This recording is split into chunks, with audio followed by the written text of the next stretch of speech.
Itigil mo yan, Marco! Huwag mong patayin ang lola ko! Masama ang lola mo. Kaya dapat lang siyang mamatay. Ibibigay ko sa'yo si Jason kapalit ng buhay ng lola ko. Paano ako makakasigurong tutupad ka sa usapan?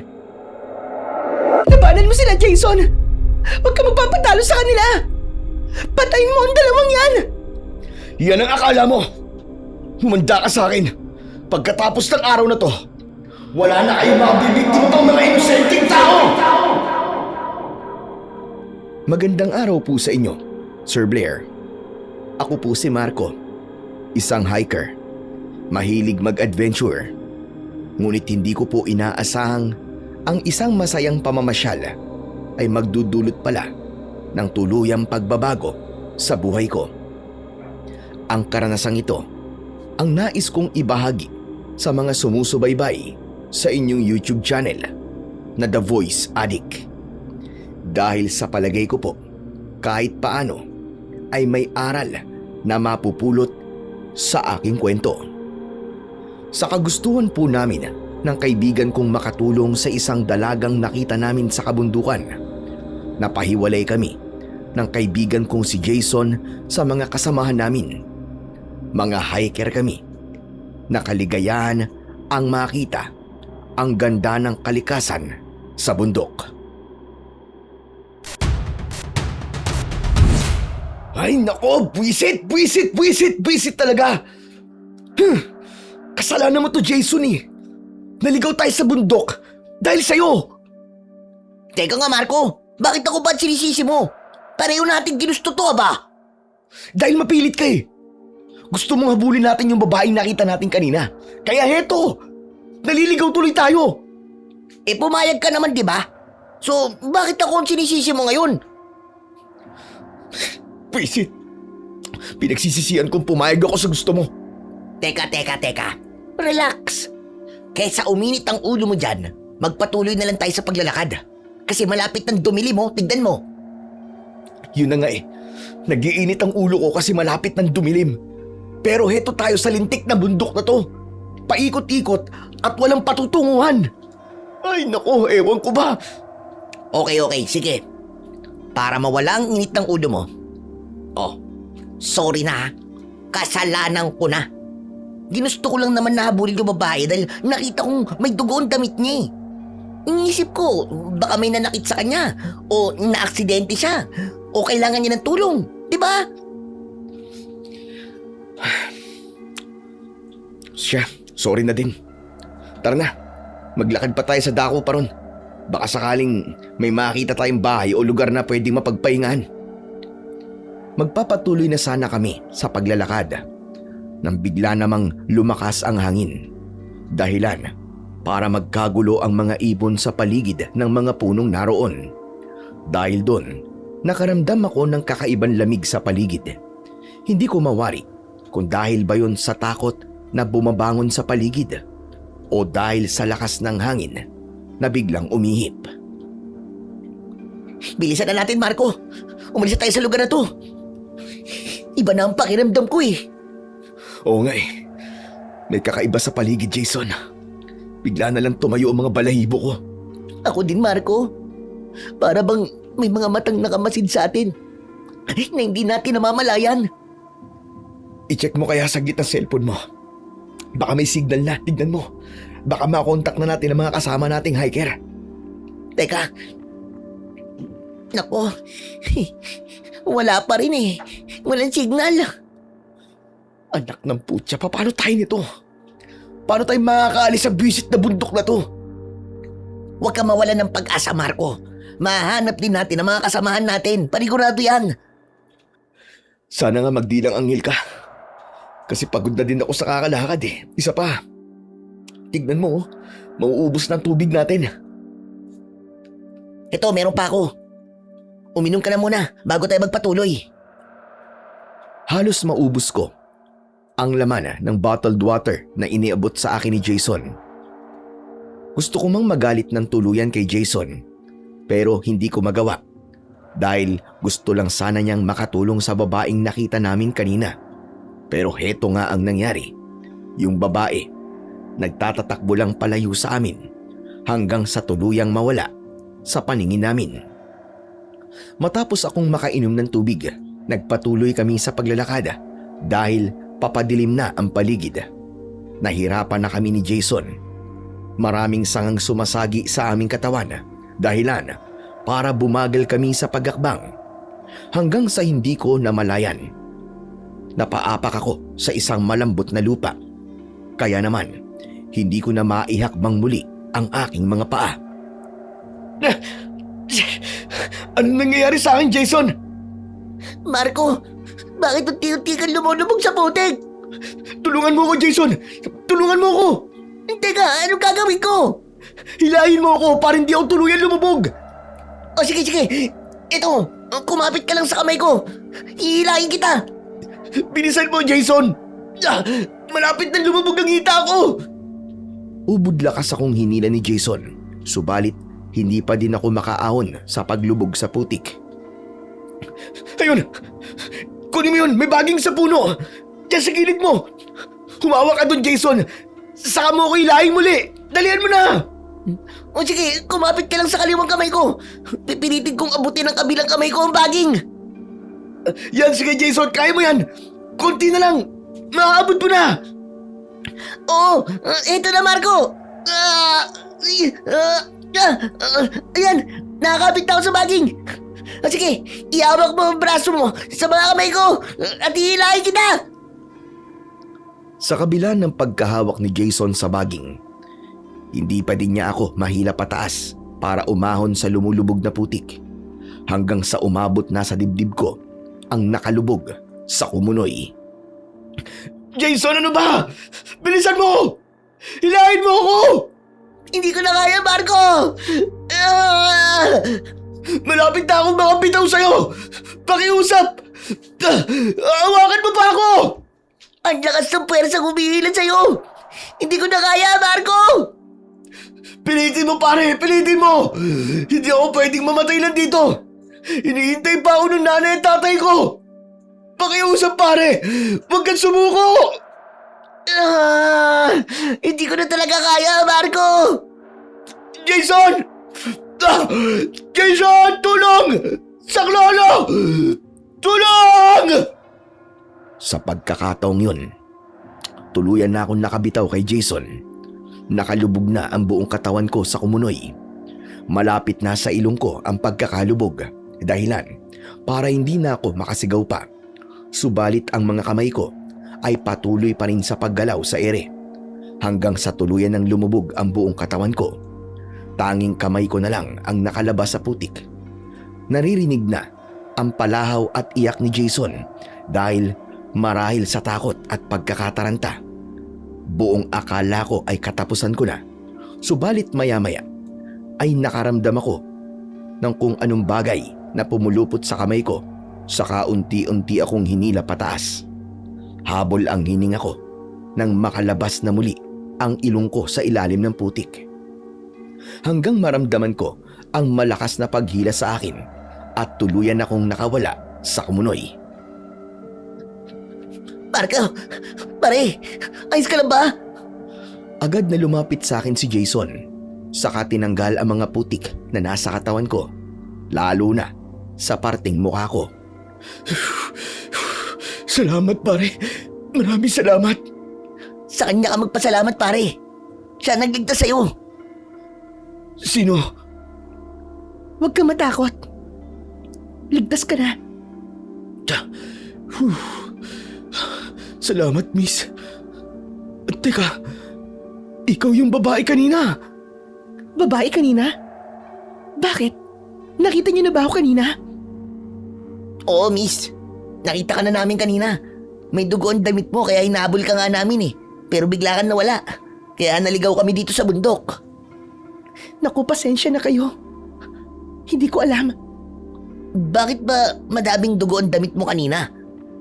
Hindi dugo mga yon. Kundi katas ng halamang gamot na kinuha ko dito sa bundok para sa lola kong may sakit. Natapon lamang sa damit ko ang kulay dugong katas. Kung ganon, nag-alala pala kami para lang sa wala. Pasensya na. kasalanan ko pala ang nangyayari sa inyo. Nako, hindi yun ang ibig naming sabihin. Dahil sa nandito na din kayo, sa kagabi na, mahihirapan na kayong lumakad pababa ng bundok. Ang mabuti pa, doon na muna kayo tumuloy sa bahay namin. Malapit lang naman yun dito. Nako, nakakaiya naman. Pero kailangan talaga namin ng tulong eh. Lalo na tong kaibigan ko. Tignan mo naman oh. Walang problema. Tara na. Pare, kumawa ka sa balikat ko. Aalalayan kita sa paglalakad. Salamat pare ha. Salamat Jason. Hakbang na sana kami papaalis sa lugar na yon nang isang bata ang nahagip ng paningin ko. Nakakubli ang batang yon sa gilid ng isang malaking puno. Nagtama ang mga mata namin. Para bang may gusto siyang sabihin sa akin. Subalit, sumenya siya na wag akong maingay. Kasunod nun, ay umiling-iling siya na para bang sinasabi niyang wag kaming sumama sa babaeng yon. Ilang sandali pa ang lumipas, kusang umalis ang bata. Naglakad siya papunta sa dilim hanggang tuluyang mawala sa paningin ko. Pagdating namin sa bahay, ng babaeng tumulong sa amin, sumalubong sa amin ang isang matandang babae. Magiliw itong bumati. Pagkatapos ay nagpaalam na magtutungo sa kusina, kaya lalo akong naguluhan sa reaksyon ng bata kanina. Palaisipan sa akin kung bakit ba tila ayaw niyang sumama kami sa babaeng tumulong sa amin. Gayong mabait at maasikaso naman siya. Pare, bakit ang tahimik mo? May masakit ba sa'yo? Wala naman Jason, ayos lang ako. Gusto mo bang maglinis muna ng katawan mo? Ang dami mong puti ko, natutuyo na. Oo sana eh. Pwede ba? Siyempre pwede. Halika, at sasamahan kita patungo sa banyo namin. Pare, wala na pala akong damit. Lumubog na sa putik eh. Oh, heto. Gamitin mo muna tong extra kong damit. Total bukas eh. Aalis na din naman tayo dito. Salamat pare ha. The best ka talaga. Kau naman wala yun. Mabuti pa, sige na. Maglinis ka na at magbihis ka na.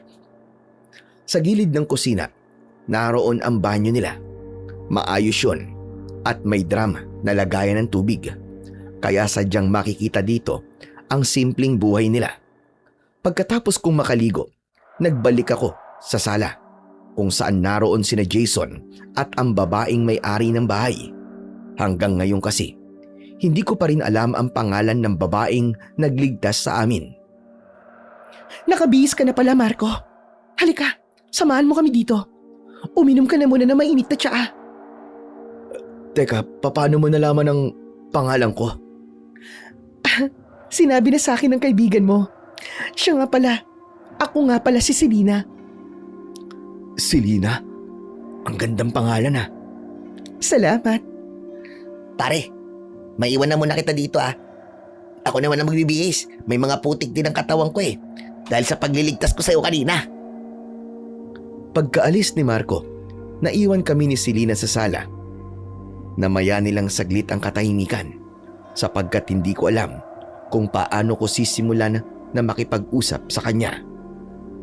Bakit ang tahimik mo masyado, Marco? May masakit pa ba sa'yo? Wala naman. Medyo nahihiya lang ako sa'yo eh. Ha? Nahihiya ka sa akin? Bakit naman? Hindi kasi ako sanay na kaharap ang isang babae. Tulad ngayon, dalawa lang tayo. Huhulaan ko. Wala ka pang nobya, no? Ang totoo niyan, wala pa talaga. Marco, alam mo ba maraming tao nang naligaw dito sa lugar na to? Pero ikaw, iba ka. Ha? Paanong iba? Anong ibig mong sabihin? Yung mga taga Maynila, maloko at mahilig mambola.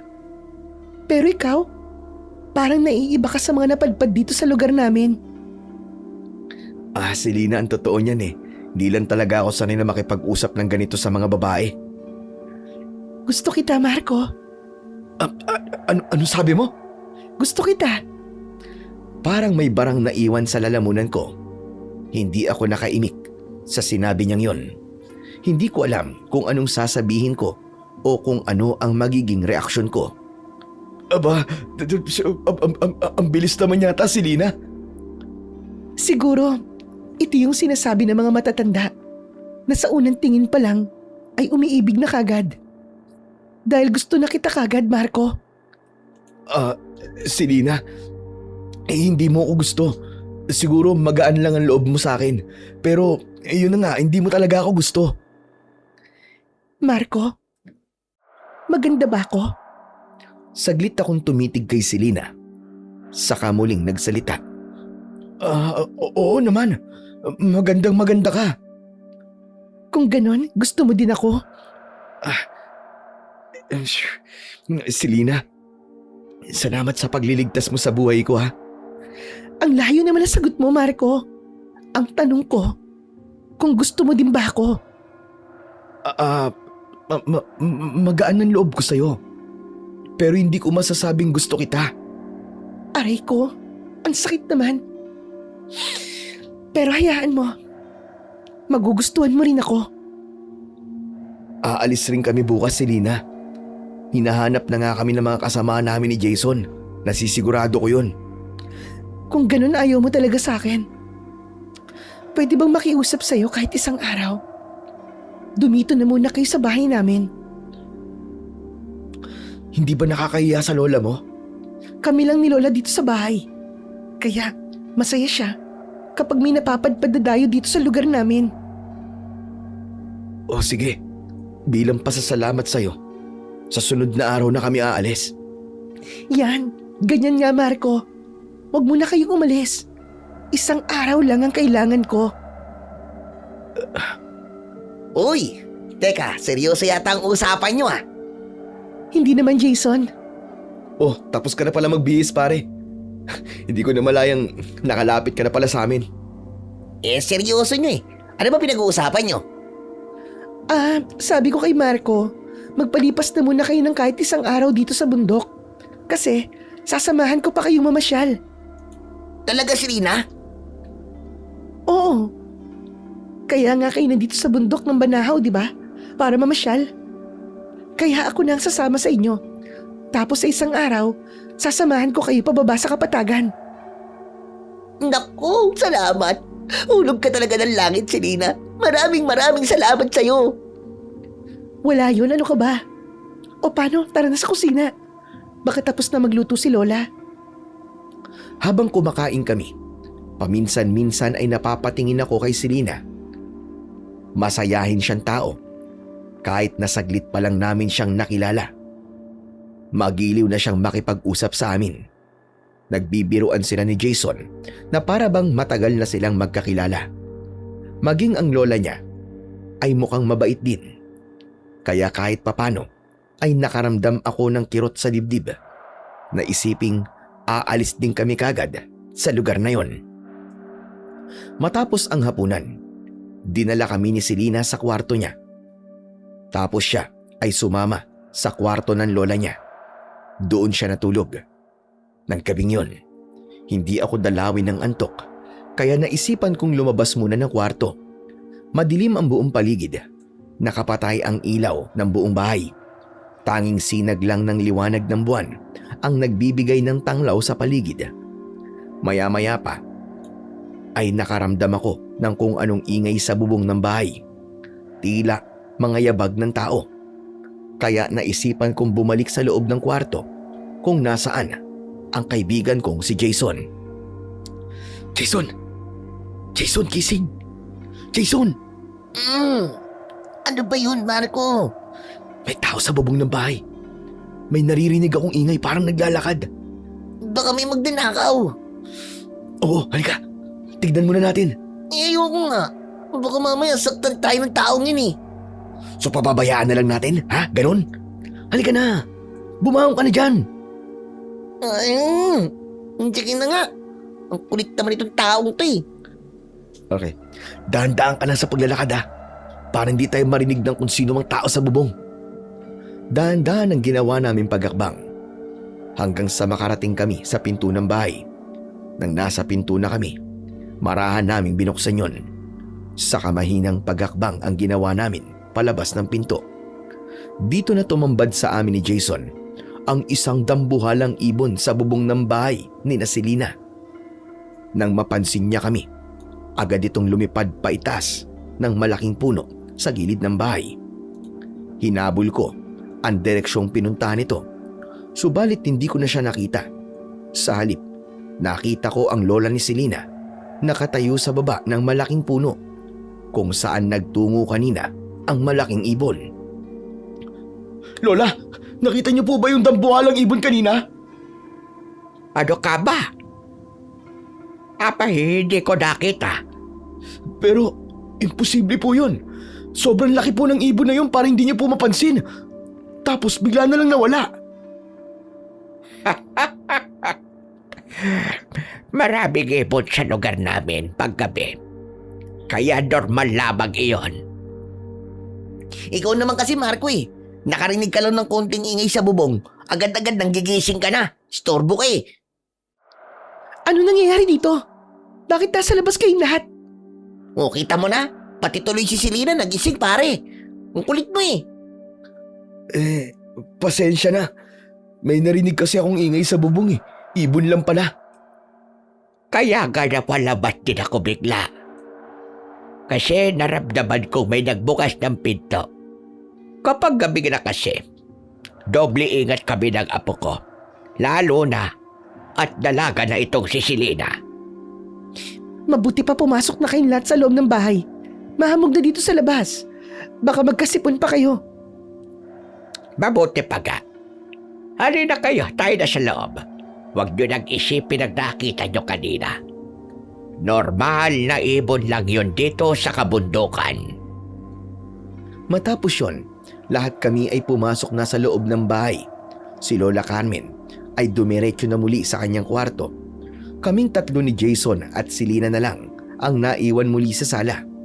Binuhay ni Selena ang sulo na nagsisilbing ilaw nila kung gabi. Yun ay boteng babasagin na nilagyan ng tela at gaas sa loob. Saka sinindihan ng mitya. Hindi kasi abot ng kuryente ang lugar nila dahil masyado itong liblib at malayo ito sa kapatagan. Heto, uminom muna kayo na mainit at tsaka. Yun, salamat Selena. Pasensya ka na. Naistorbo namin ang tulog mo. Naku, wala yun. Naiintindihan ko. Naninibago kasi kayo sa lugar namin kaya konting ingay, nagigising kayo o nababalisa na. Pero sa aming matagal nang naninirahan sa lugar na to, wala na. Sanay na kami sa ingay ng ibon sa gabi. Sanay na kami sa bawat kaluskos na mga hayop na panggabi. Selena, bakit pala dito nyo napiling tumira ng Lola Carmen mo? Bakit hindi sa kapatagan na mas maayos ang buhay? Maayos naman ang buhay namin dito ni Lola. Tahimik at masaya. Kahit dalawa lang kami. Wala ba kayong ibang mga kamag-anak? Meron. Pero ayaw nila sa amin. Huh? Lo, bakit naman? Dahil malas daw ako. Huh? Ikaw malas? Oo, yun ang sabi nila eh. Ang ganyang kagandang dalaga? Malas sa paningin nila? Aba. Kasi ako ang dahilan kaya namatay ang nanay at tatay ko. Pati na si Lolo. Kaya sinabi nila na malas daw ako. Dahil lahat ng mahal ko sa buhay, namatay dahil sa akin. Bakit? Ano bang ikinamatay nila? Jason, pwede bang wag na natin silang pag-usapan? Ayoko kasing maalala ng nakaraan. Ay, sorry Selena, di ko alam. Ayos lang. Pare, ang tahimik mo yata. Natakot ka ba sa malaking ibon kanina? Hindi naman pare. Nakikinig lang ako sa kwentuhan nyo. Ang tahimik mo palagi, Marco. May gumugulo ba sa isip mo?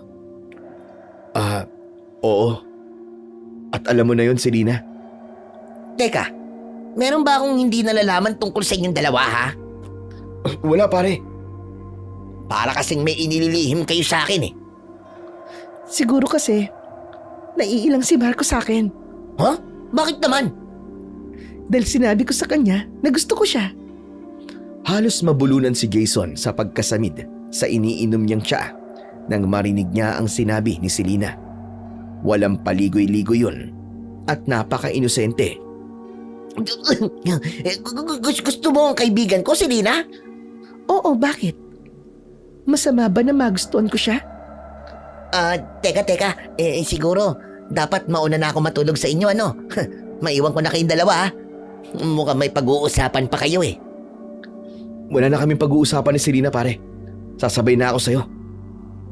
Sige, magpahinga na kayo. Dito lang ako sa sala. Para kung may kailangan kayo, agad na makakalapit ako sa inyo. Ilang oras na ang lumipas, pero hindi pa din ako dalawin ng antok. Madaming tumatakbo sa isipan ko ng mga sandaling yon. Pare, di ka pa rin ba makatulog? Panay ka kasi ikot sa higaan, eh. Iniisip mo pa din ba ang sinabi ni Selena sa'yo? Oo pare, kasama na yun. Pero, meron pa akong ibang iniisip. Ibang babae pa? Wow, hanep. Grabe ka din, pare. Hindi yun, sira ulo. Ibig ko sabihin, may mga gumugulo pa sa isip ko eh. Ano pa, bukod kay Selena? Yung dambuhalang ibon pare. Nawala na lang siya na parang bula. Tapos nang mawala ang ibon, biglang nandun na si Lola Carmen sa baba ng puno. Paano siyang napunta dun, di ba? Baka lumabas ng pinto. Pare, tayo nga nagbukas ng pinto paglabas natin, di ba? Kaya ibig sabihin, tayo ang unang lumabas. Ngunit bakit naroon na siya pagdating natin sa puno, di ba? Aba? Oo nga, no.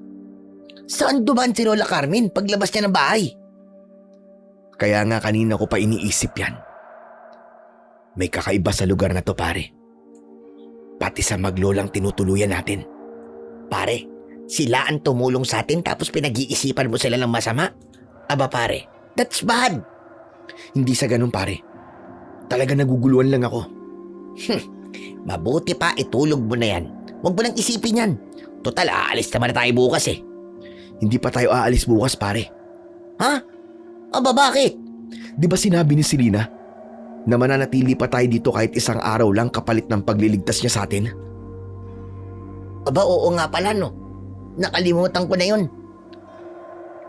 Ayoko naman lumabas na wala tayong utang na loob. Kaya pumayag ako. Ang laki ng tamasay ni Selena, pare. Ikaw talaga puro ka din biro eh. Totoo naman, eh. Biruin mo, ayaw ka ng pakawalan. Baka mamaya, ma-extend pa ang isang araw na yan, ha? Naku pare, sinasabi ko sa'yo, iiwan talaga kita. Isang araw lang, pare. Gusto ko lang siyang pagbigyan. Isa pa, kailangan ko rin malibot ang bundok na to. Siya lang naman ang makakasama natin eh. Dahil hindi tayo pwedeng maligaw dito. Bakit gusto mong libutin ang bundok na to, pare? Dahil sa batang nakita ko kanina, pare. Ha? Sino bata? Kanina, may bata ako nakita. Doon sa lugar ng Kumunoy. Anong kailangan mo sa batang yon? Pakiramdam ko kasi, nakita ko na ang batang yun dati. May kamukha siyang hindi ko maalala kung sino eh. Malala ka na, pare. Hindi kaya naingkanto ka na sa lugar na to? Kung ano-ano na nakikita mo eh. Tapos kung ano-ano pa naiisip mo. Ang mabuti pa matulog ka na. Puyat lang yan. Ang totoo, pare. Napunta na ako dito dati. Ha? Uwe, kailan pa? Matagal na. Mga 10 taon na nakakalipas, pare. Siguro, mga 18 anyos pa lang ako nun. Kasama ko mga kaklase ko nung college. Bakit ngayon mo lang sinabi sa akin to? Dahil baka isipin mo na tanga-tanga ako, pare. Nakarating na ako dito sa bundok ng Banao. Tapos naligaw pa ako. Hindi ako ganun kababaw, pare. Saka, ikaw na din na nagsabi, 10 taon na lumipas nang pumunta ka dito. Malamang marami na nagbago dito. Tama ka, pare. Marami na talaga nagbago. Saka, di naman namin nalibot ang buong lugar na to dati. Dahil nahiwalay ako sa mga kasama ko. So, nangyari na pala to sa'yo dati, pare? Oo, pare. Nauulit lang.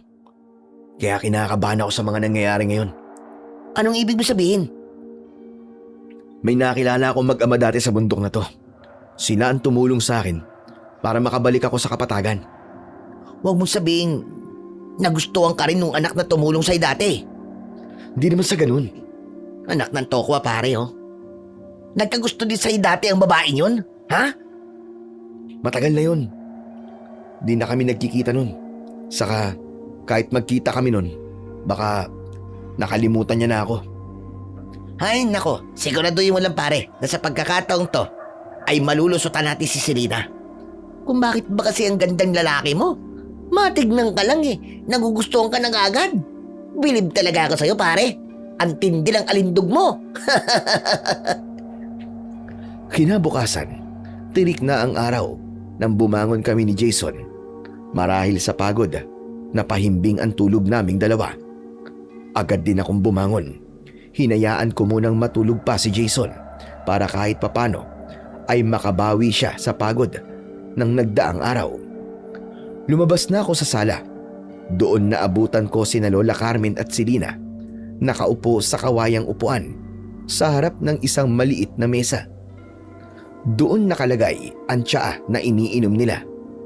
Napansin kong tila parang pagod na pagod si Lola Carmen. Nangingitim din ang mga gilid ng kanyang mata, na tila ba buong magdamag ito na hindi nakatulog. Magandang umaga. Halika, saluhan mo kami ni Lola sa pag-inom ng mainit na tsaa. Naku, salamat. Si Jason, nasan? Ayun, tulog pa eh. Selena apo. Marco, papasok muna ako sa kwarto ko ha. Masama ang pakiramdam ko. Magpapahinga lang ako saglit. Sige po, Lola. Magpahinga po muna kayo. Ako na po ang bahalang magluto ng pagkain natin. Matapos na umalis si Lola Carmen, naiwan kami ulit doon ni Selena.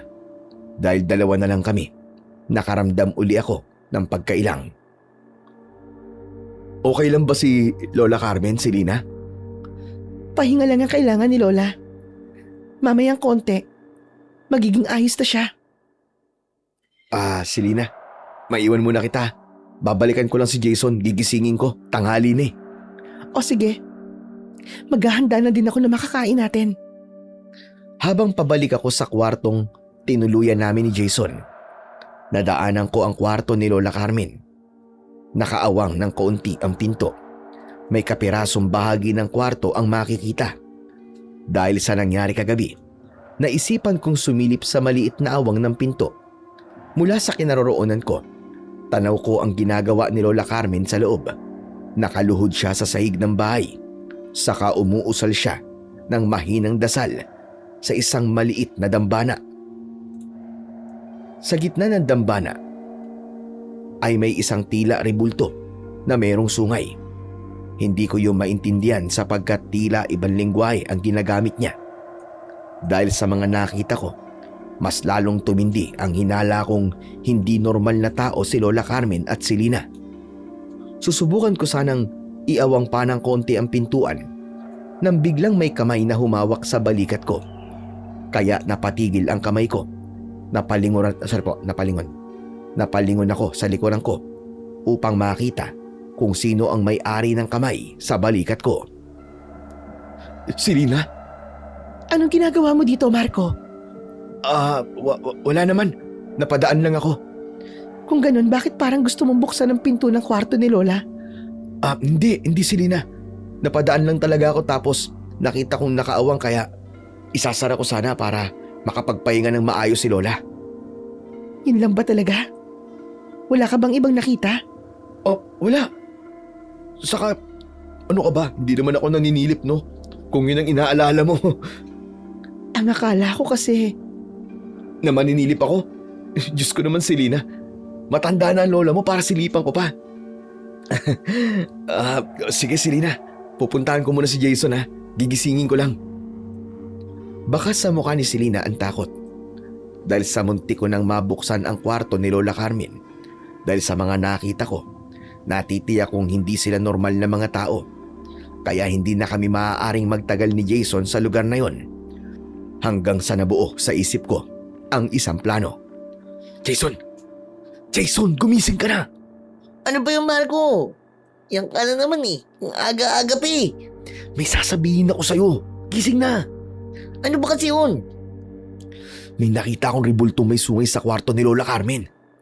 Baka naman typical na rebulto lang yung nakita mo na dinadasalan. Hindi eh. Kasi nga may sungay ang rebulto. Jason, hindi kaya kampo ng demonyo ang lola ni Selena? Tumigil ka nga pare. Baka mamaya marinig ka pa nila, nakakahiya. Bumangon ka na kasi dyan. Masama kasi talaga ang kutob ko sa kanila. Di kung ganun umalis na tayo ngayon. Huwag na tayong magpaliban pa. Isa pa. Malamang sa sandaling to, hinahanap na talaga tayo ng mga kasama natin. Baka talagang nag-aalala na sila sa atin pare. Kapag bigla tayong umalis ngayon, makakatunog si Selena na may masamang hinala tayo sa kanila.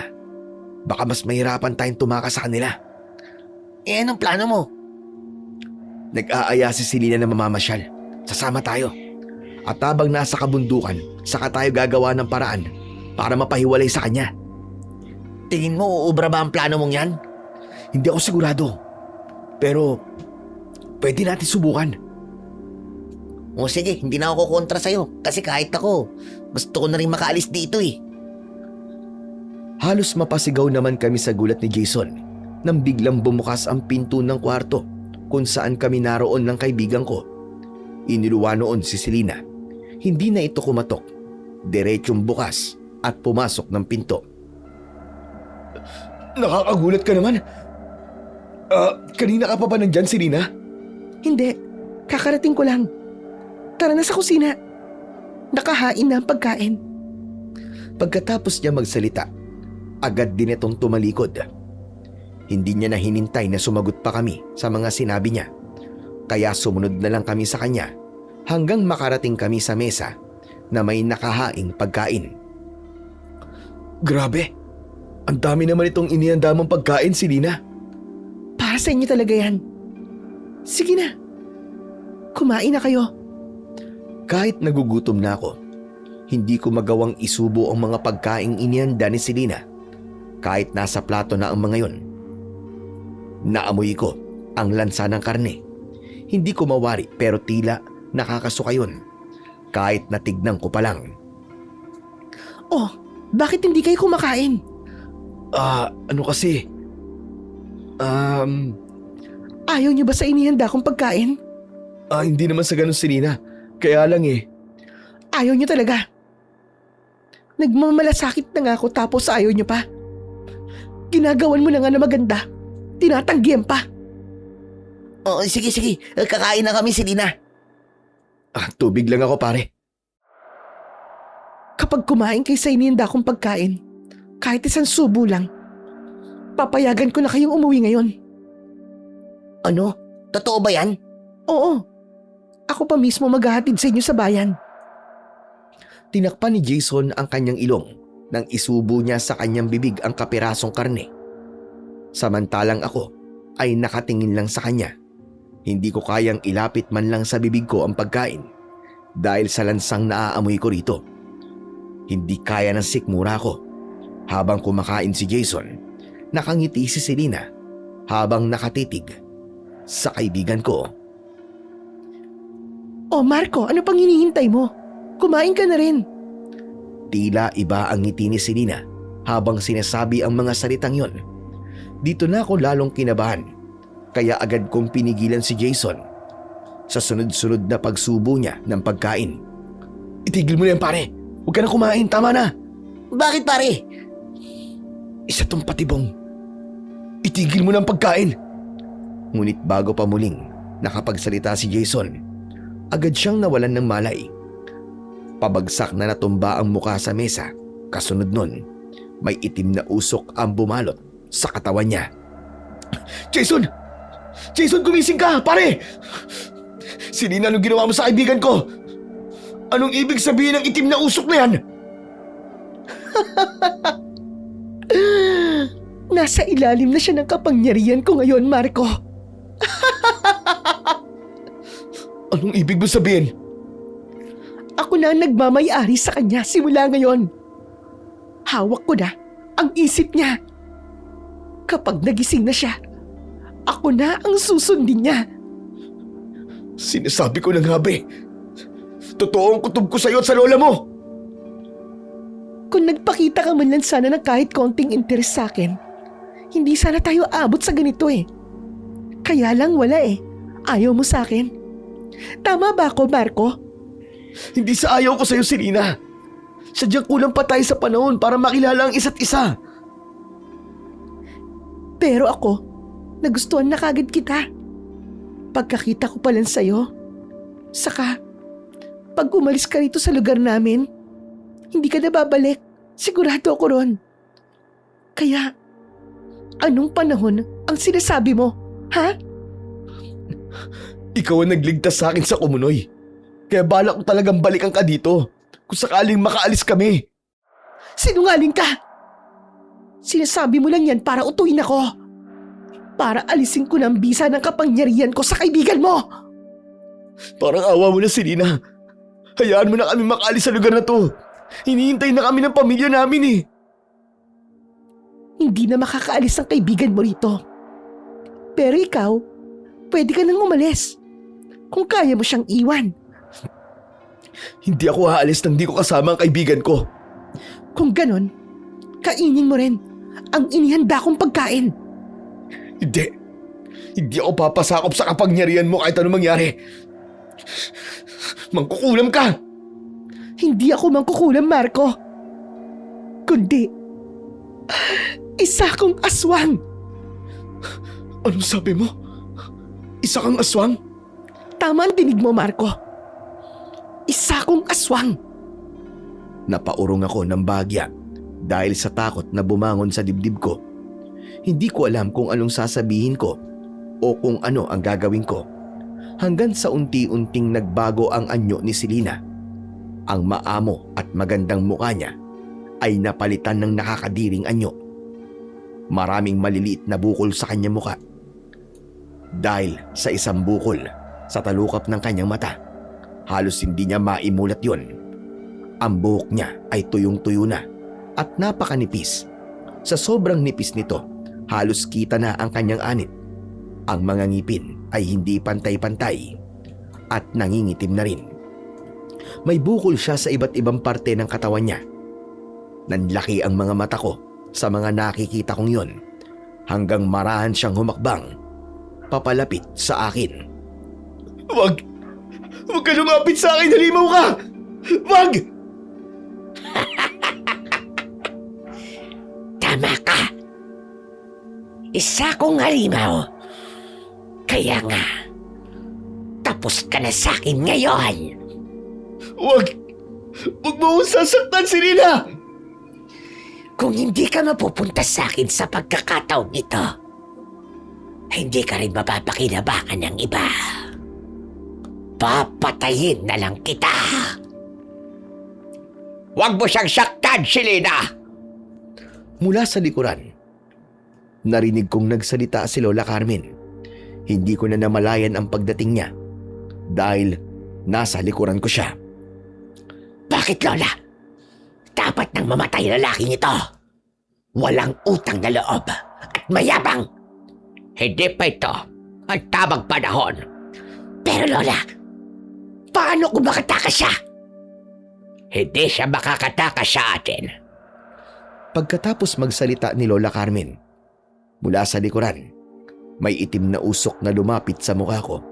Hindi ko man nakita ang pinagmulan noon, ngunit natitiyak kong galing yon sa lola ni Selena. Pagkatapos kong maamoy ang mabahong usok, nawalan ako bigla ng malay at tuluyang nabuwal. Hindi ko na alam ang sumunod na mga nangyari. Nagising na lang akong nakatali sa isang malaking puno sa gitna ng kagubatan. Hindi ko alam kung saan at anong klaseng lugar yon. Sa harapan ko ay naroon si Selena at ang lola niya. Kasama ring nakatayo roon si Jason. Halos nag-aagaw na ang liwanag at dilim ng mga sandaling yon. Nakakatakot ang buong paligid. Malakas ang hanging tumatama sa balat ko. Ang mga ibon sa impapawid ay tila mga balisarin. Salimbayan sila sa paglipad na tila ba walang patutunguhan. Hanggang sa mapagawi ang paningin ko sa mga nilalang na nasa harapan ko. Sina Selena, Jason at lola ni Selena. Dito ko na napansin ang kaibahan ng anyo ni Lola Carmen. Mula sa tipikal na anyo ng isang matandang babae, ngayon ay isa ng nakakatakot na nilalang. Sobrang payat nito na tila ba kalansay na. Ang muka ay tila isang buhay na bungo, subalit itim ang kulay. Kaya lalo ko nakaramdam ng takot para sa kaligtasan ko. Pakawalan niyo ako rito! Kahit magmakaawa ka, hindi ka namin pakakawalan. Ano ba talagang plano niyo sa akin at sa kaibigan ko? Sa kaibigan mo, hindi ko pa siya papatayin. Dahil kailangan ko pa siya ngayon. Mapapasunod ko pa siya sa lahat ng gusto ko. Tulad ngayon, Jason, suntukin mo ang lalaking yan. Huwag kang titigil hanggat hindi ko sinasabi sa'yo. Walang imik na lumakad si Jason papalapit sa akin. Saka sinuntok niya ako ng malakas sa muka hanggang sa mapunta yon sa akin tiyan at sikmura. Malakas ang bawat suntok ni Jason kaya halos magdilim ang paningin ko. Jason pare! Si Marco to! Tama na pare! Labanan mo ang itim na kapangyarihan na nasa loob mo pare! Huwag kang papatalo! Wala ka na magagawa, Marco. Susundin niya ang lahat ng iuutos ko sa kanya. Hayop ka! Pangit ka na nga! Demonyo ka pa! Anong sabi mo? Ang sabi ko, pangit ka na nga! Demonyo ka pa! Eh kung putulin ko kaya dila mo, makakapagsalita ka ba kaya? Gawin mo na ang gusto mo! Gawin mo! Huwag kang mag-alala. Dahil darating din tayo dyan. Malapit na at ilang oras na lang. Kabilugan na ng buwan. Maghintay ka lang. Ako mismo maghatid sa'yo sa kamatayan mo. Pagkatapos, iinumin ko lahat ng dugo na nananalaytay sa katawan mo. Pipikain kita hanggang sa manuyo ka. Dahil sa panggugulpi sa akin ni Jason, ay nanghina ako. Kaya nagawa rin niya akong itali sa puno. Ayon sa utos ni Selena. Hayop ka, Selena! Hayop ka! Pakawalan niyo ako dito! Demonyo ka! Tama na! Tama na, Jason! Halika na!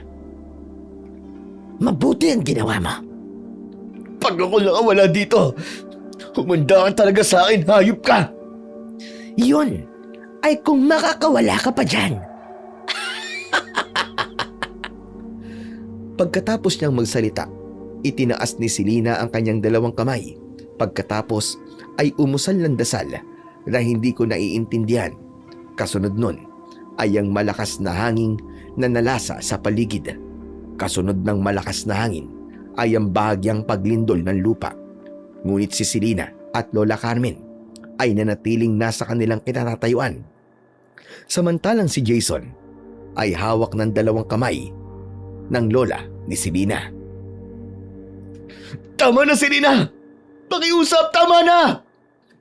Ngunit bingi si Selena sa mga pakiusap ko sa kanya.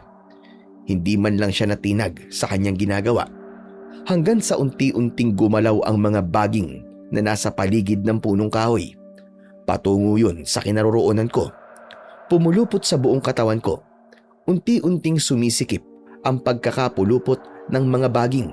Sa puntong yun ay tinanggap ko na sa aking sarili na katapusan ko na. Ipinikit ko na lang ang aking mata, saka umusal ng panalangin. Umaasang may taong maaaring magligtas sa akin hanggang sa bigla na lamang sumigaw ng napakalakas si Selena. Dito na ako nagmulat ng aking mga mata. Kitang-kita ng dalawang mata ko ang sibat na nakatarak sa likod ni Selena. Tagos sa kanyang tiyan. Selena! Selena, apo ka! Sino gumawa nito sa'yo? Lumabas kayo! Lumabas kayo! Lola! Umalis na tayo sa lugar na ito! Oo, apa. Kumapit ka sa akin. Si Jason, Lola! Isama natin siya pabalik ng bahay! Hawak natin siya! Sige, Apo. Ako bahala. Mabilis na nagpalit ng anyo si Lola Carmen. Mula sa anyong tao, patungo sa napakalaking ibon. Ang ibong yun ay kamukha nung ibong nakita ko kagabi. Ilang saglit lang ay tangan ng mga malalaking kuko ng dambuhalang ibon si Selena. Samantalang si Jason ay sumampa sa likod ng dambuhalang ibon. Mabilis na umalis sa kinaroroonan ko. Naiwan akong nakatali pa rin sa puno. Church! Tulungan niyo ako! Saklolo! Tulong! Kasunod ng mga sigaw ko ay ang paglabas ng isang bata. Siya ang batang nakita ko nung nakaraang araw. Hawak niya ang malaking sibat. Marahil yon ang ginamit niya kanina kay Selena. Bata! Bata, tulungan mo ako! Pakawalan mo ako dito! Sa halip na sumagot, ibinaba niya ang kanyang hawak na sibat. Saka inilabas mula sa kanyang bewang ang maliit na patalim. Yun ang ginamit niya upang matanggal ang mga baging at taling nakapulupot sa akin. Ligtas na po kayo, kuya. Salamat, bata. Maraming salamat. Sumama po kayo sa akin sa bahay namin.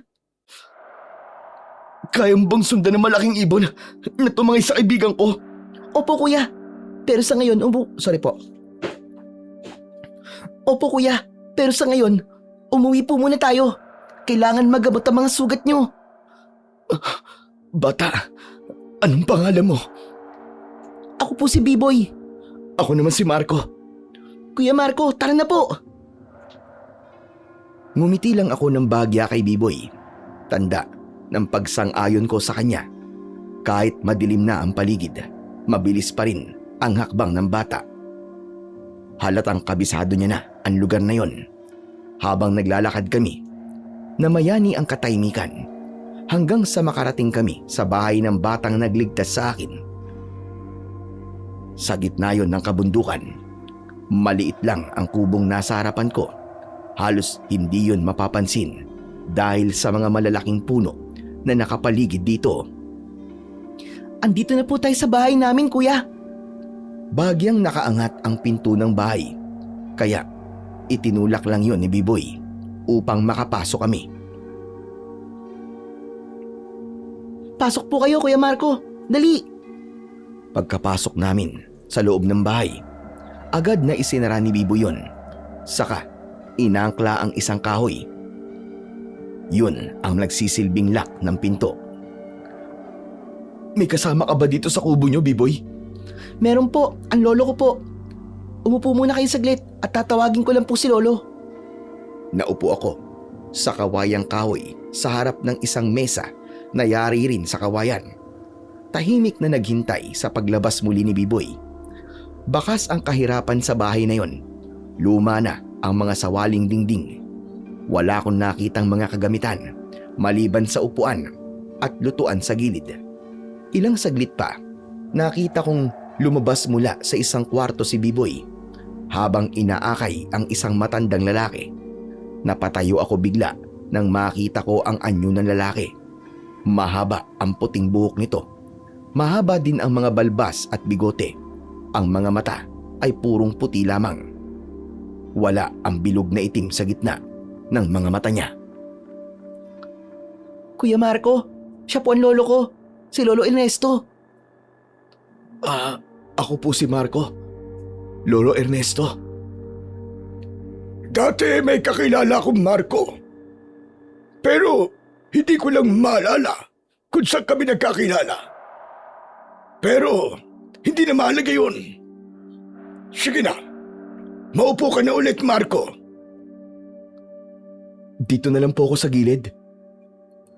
Natatakot ka po ba sa lolo ko, kuya? Hindi naman, B-Boy. Kaya lang nagulat ako eh. Maupo na po kayo. O sige, dito na lang ako uupo sa dulong bahagi ng upuan. Huwag po sana kayong matakot sa lolo ko. Kasi bulag lang po siya. Kaya po ganyan ang itsura ng mga mata niya. Ganun ba, B-Boy? Pasensya ka na. Pasensya ka na din po sa akin, Lolo. Ayos lang yun, Marco. Naiintindihan kita. Matanong ko pala, Marco. Anong ginagawa mo rito sa bundok ng Banahaw? Nag-hiking po kami ng mga kaibigan ko eh. Kaya alam po, 2 lang kaming napahiwalay sa mga kasamahan ko. Nasaan ang kasama mo? Bakit hindi mo siya kasama ngayon? Yun nga po ang problema ko, Lolo eh. Hawak po siya ng mga aswang. Nina Selena at ng lola po niya. Ang mga aswang bangkilan. Kilala niyo po sila? Minsan ko na silang nakaharap. Kaya kilala ko na sila. Kung ganun, tulungan niyo po sana ako na mabawi po sa kanilang kaibigan ko, Lo. Yun ay kung hindi pa siya naahawaan ng sumpa. Ano pong ibig niyo sabihin, Lo? Ang mga aswang bangkilan ay hindi naging aswang dahil sa dugo nila, kundi naging aswang sila dahil isinumpa sila ng mga engkanto upang maggasik ng lagim sa mga tao. Kaya maaari nilang mahawaan ang sino mang magiging biktima nila. Paano po mangyayari yun, Lolo? Kapag ang kaibigan mo ay nahalikan sa labi ni Selena, maaaring maging kagaya na rin siya ng mga ito. Ibig niyo po sabihin, magiging aswang na rin po ang kaibigan ko? Ganun na nga, Marco. Kung ganun, kailangan niyo po akong tulungan, Lolo. Iligtas po natin ang kaibigan ko bago pa po mahuli ang lahat. Bago yon, halika muna. Lumapit ka sa akin at gagamutin ko ang mga sugat mo. Wag na po, Lo. Maliit na sugat lang naman po to. Gasgas lang. Subalit, posibleng lumala ang sakit niyan kapag hindi nagamot, lalo na't ang mga sugat na yan ay kagagawan ng mga aswang. Pumayag na po kayo, kuya. Magaling po namang gagamot ang lolo ko. May mga tagapatag po na dumadayo pa rito o kaya naman tumutulong po siya sa mga taong nagtutungo rito sa bundok kapag nasusugatan sila. Kaya si lolo na po ang bahala po sa sugat nyo. Huwag po kayong mag-alala. Salamat po, Lo. Malaking abala na po ako sa inyo. Wala yon. Halika na para magamot na kita. Habang ginagamot ako ni Lolo Ernesto, naghanda naman ng makakain si Biboy. Ang abuhan nila ay nasa dulong bahagi ng upuang kawayan. Walang naghihiwalay na dingding, kung kaya mabilis lamang siyang nakatapos maganda ng pagkain. Pasensya ka na po, kuya. Nilagang kamote lang po at sinabawang papaya lang po ang maihahain ko sa inyo. Ito lang po na kayanan namin ni Lolo. Naku, Biboy, malaking bagay na to. Ang mahalaga ay may laman ng tiyan ko at hindi ko makalam dahil sa gutom. Mga tanim lang po namin to ni Lolo sa likod po ng bahay. Biboy, bakit nga pala kayo dito naninirahan sa bundok? Ayaw niyo ba sa bayan? Dahil wala na kaming pamilya sa bayan. Kami na lang ng apo ko ang magkasama. Nasan po ang anak niyo? Patay na siya, Marco. Pinatay siya ng mga aswang habang nanganganak siya sa apo ko. Kung ganun, hindi na po pala nakasama ni Biboy ang nanay niya. Tama ka. Kaya nga ako nang nag-alaga sa kanya mula nung sanggol pa siya. Nasa naman po ang tatay ni Biboy? Dating hiker din o mamumundok ang tatay ni Biboy. Ang anak ko naman ay tourist guide na sumasama sa mga turista dito sa bundok ng Banahaw. Nagkagustuhan sila ng anak ko. Kaya dumadalaw pa siya nung una sa bahay namin. Doon sa dating bahay namin sa paanan ng bundok. Subalit, natigil na lamang yon sa hindi namin malamang dahilan. Teka po, Lolo Ernesto. Tourist guide po ka mo ang anak niyo dati? Oo, si Melissa. Melissa? Bakit, Marco? May problema ba sa pangalan ng anak ko? Sa paanan ng bundok ang tirahan niyo po dati? Doon po ba sa may malapit na batis? Paano mong nalaman yon? Dahil ako po ang lalaking tinutukoy niyo, Lolo. Ako po si Marco, na naging kasintahan po ng anak niyo. Ano ka mo? Abay, ikaw nga. Oo, naaalala ko na. Kaya pala nang marinig ko ang pangalan mo kanina ay pamilyar sa akin. Diyos ko, kinikilabutan ako. Nagtataasan ng mga balahibo ko sa aking kamay. Lolo Ernesto, kung ganun, ako po ang ama ni Biboy. Kung ikaw nga ang lalaking naging kasinta ng anak ko dati, ikaw nga ang ama ni Biboy. Diyos ko, Biboy, anak ko. Lo, totoo po ba ang lahat ng to? Siya po ba talaga ang tatay ko? Biboy anak, patawarin mo ako. Patawad anak. Bakit hindi niyo po binalikan ng nanay ko? Bumalik ako sa kanya anak. Ngunit wala na ang nanay mo sa dating tirahan nila. Lolo, Tatay Ernesto, bakit po kayo lumipat po ng bahay ni Melissa? Bakit po kayo umalis sa paanan ng bundok? Bumalik po ako ron, pero wala na po kayo. Dahil sa mga aswang. Dahil sa pagbubuntis ng anak ko. Maraming aswang ang umaaligid sa aming bahay. Kaya naisipan kong tumira muna kami sa bayan. Kaya pala hindi ko na po kayo nakita eh. Patawarin niyo po ako, hindi ko po talaga alam. Kung totoo mang binalikan mo ang anak ko, ibig sabihin, wala kang kasalanan sa kanya. Sadyang hindi lang kayo pinagtagpo ng tadhana noon. Paano po siya namatay? At paano po kayo nabulag? Sa pagkakatanda ko po, hindi po kayo bulag dati. Tulad ng sinabi ko sa iyo kanina, namatay siya dahil pinatay siya ng mga aswang habang nanganganak si Melissa.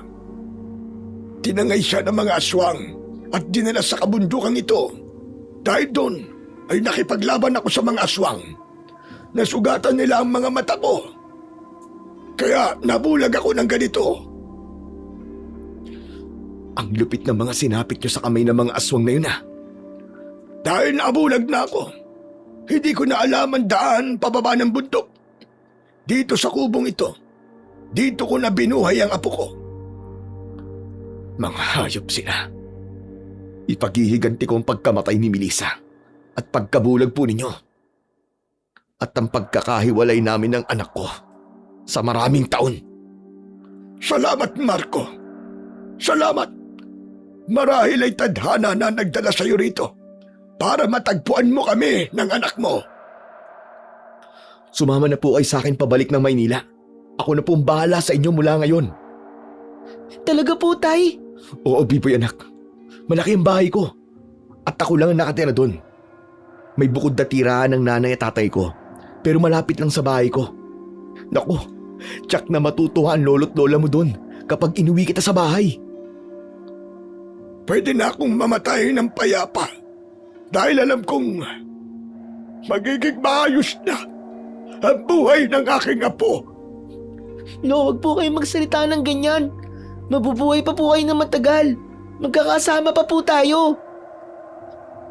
Pero bago yon, tutulungan niyo muna akong iligtas ang kaibigan ko, si Jason. Matutulungan ka ng apo ko.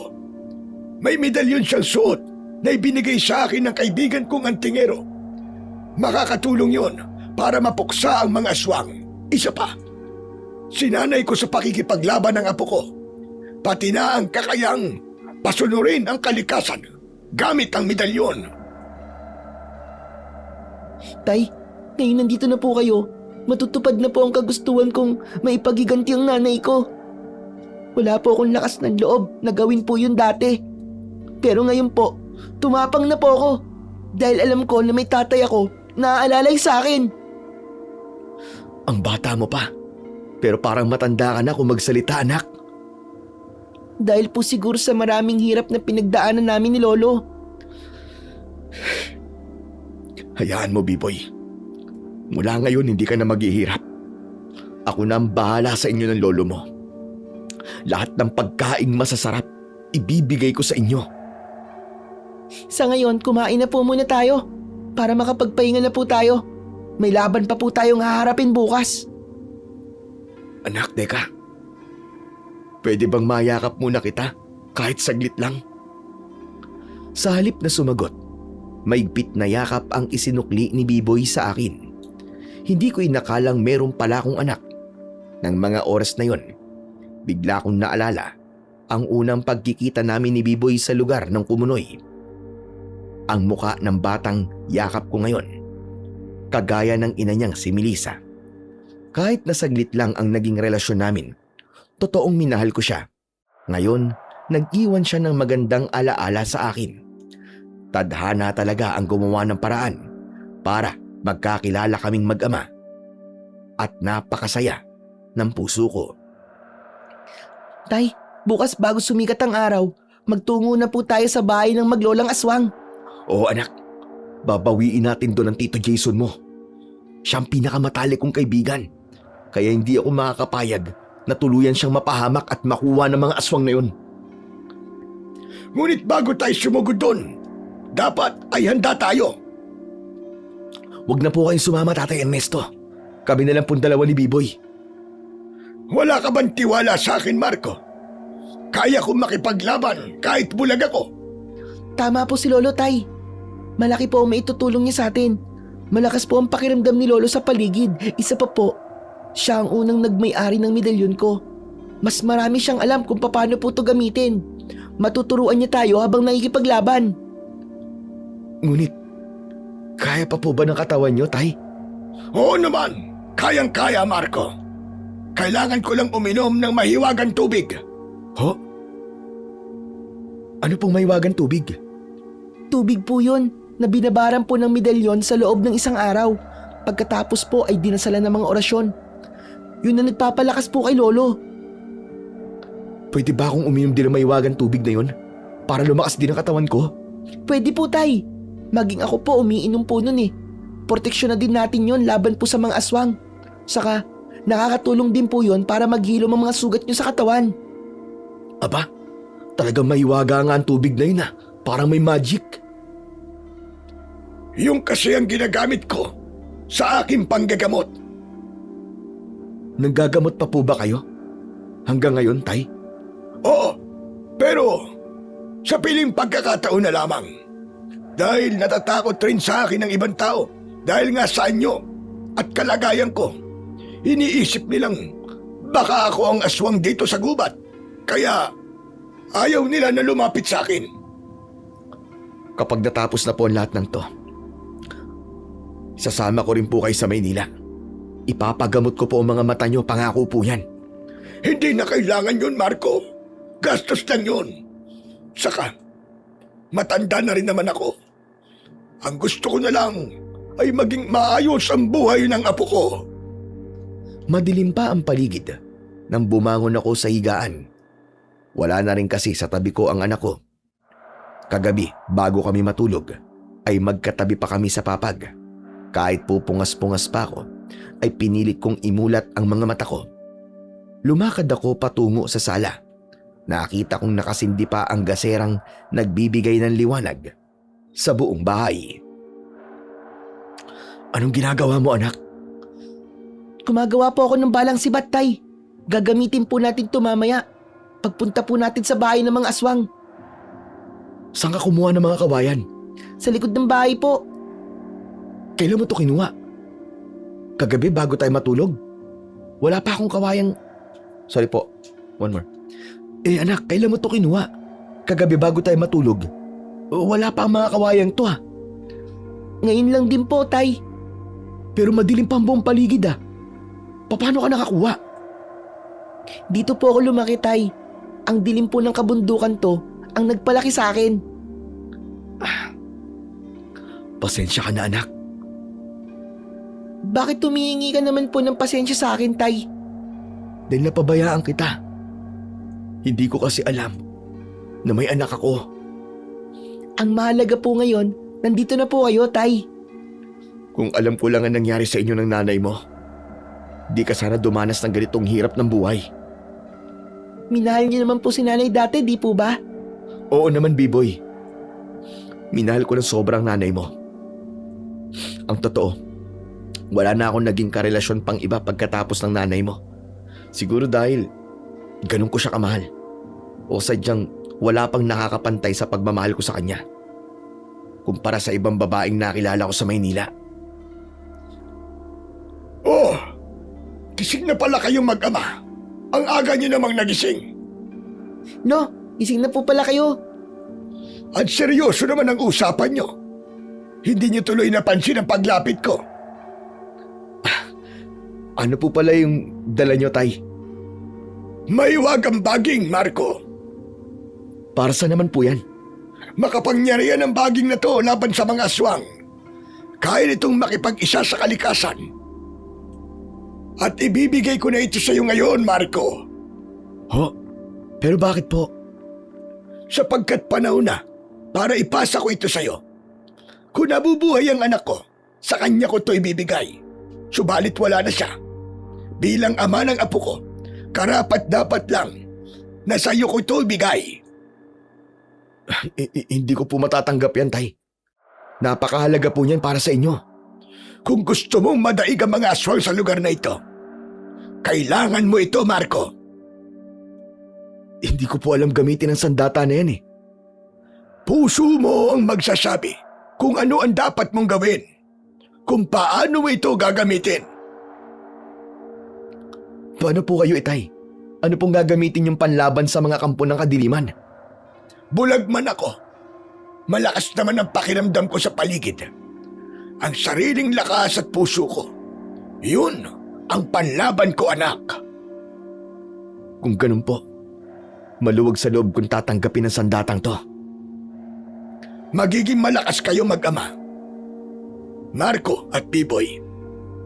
Kung magagawa ninyong pag-isahin ang puso ninyo, gamit ang inyong mga sandata, ang baging na sandata mo, Marco, at ang medalyong suot ng apo ko.